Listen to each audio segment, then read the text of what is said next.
IAS institute నిర్వహిస్తున్న all India scholarship exam pass అవ్వండి. 2 years ఫీజులో 50% మాత్రమే పే చేయండి. సందేశం కోసం ఆసక్తిగా ఎదురు చూస్తున్నాం. డిప్యూటీ సీఎం గారు.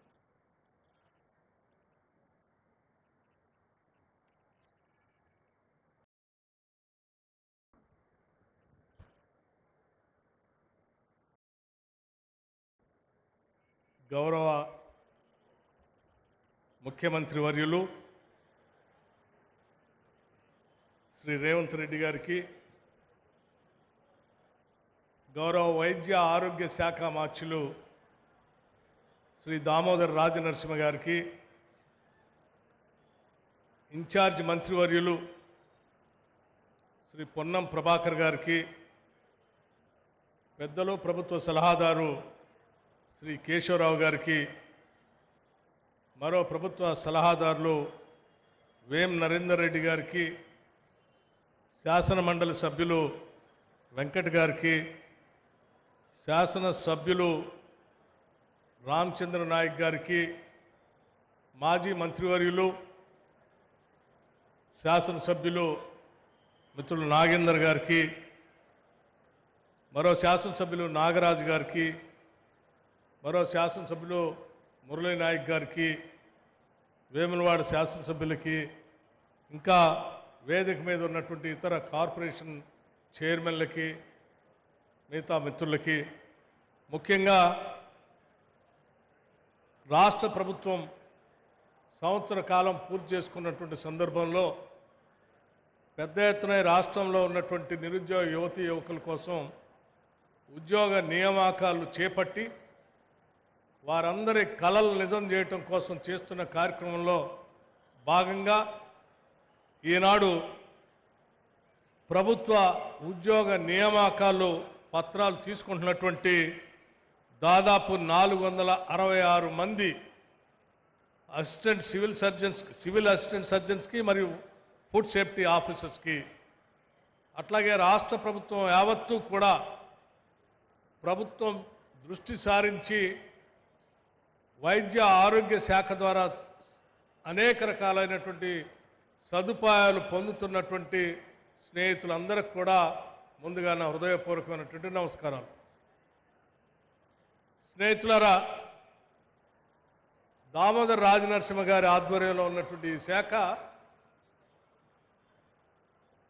బడుగు బలహీన వర్గాలే కాకుండా మధ్యతరగతి కుటుంబాల అవసరాలను కూడా తీర్చడం కోసం వైద్యం మీద ప్రత్యేక దృష్టి సారించి ముఖ్యమంత్రి గారు ప్రతి నెల ఎప్పటికప్పుడు ఖర్చులు నిమిస్తూ ఆదేశాలు ఇస్తూ ఉంటే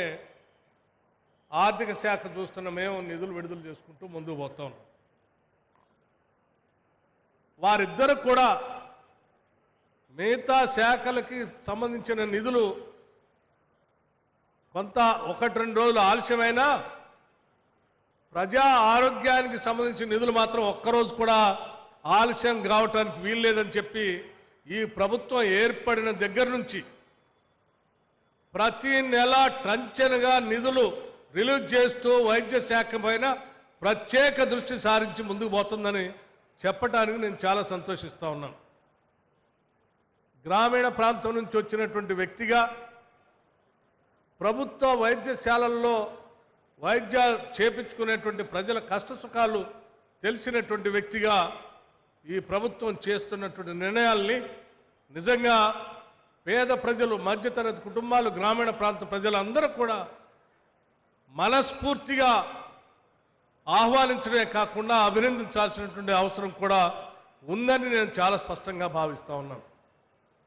ఎందుకనంటే గ్రామీణ ప్రాంతాల్లో కానీ పేదవాళ్ళు కానీ, మధ్యతరగతి కుటుంబాలకు సంబంధించినటువంటి వాళ్ళు కానీ, ఆయా కుటుంబాల్లో ఏదైనా అనారోగ్యానికి గురైతే వైద్యం చేపిస్తే బతుకుతాడని తెలిసి కూడా చేపించలేనటువంటి స్తోమత వాళ్ళకి అనుకూలించకపోవటం వల్ల ఆ చెట్టుకో పుట్టకో దండం పెడుతూ ఆ దేవుడు నువ్వే రక్షించాలని నేను వైద్యం చేపించలేకపోతా ఉన్నాను, చేపిస్తే బతుకుతాడని తెలిసి కానీ నా దగ్గర ఆర్థిక సదుపాయం లేదని చెప్పి ఆ చెట్టుకో పుట్టకో దండం పెట్టేటువంటి పరిస్థితుల నుంచి ఏం ఇబ్బంది పడాల్సిన అవసరం లేదు. సంవత్సరానికి 10 లక్షల రూపాయల వరకు అయినా సరే ఖర్చు అయినా సరే రాజీవ్ ఆరోగ్యశ్రీ ద్వారా మేము వైద్యం చేసి నేను బతికించుకోగలం అనే నమ్మకాన్ని ఈ రాష్ట్ర ప్రభుత్వం అధికారంలోకి రాగానే 10 లక్షల వరకు రాజీవ్ ఆరోగ్యశ్రీ కార్యక్రమాన్ని పెంచి అమలు చేస్తూ ముందుకు పోతా ఉన్నాం. అందుకే ఈరోజు రాష్ట్రంలో ఉన్నటువంటి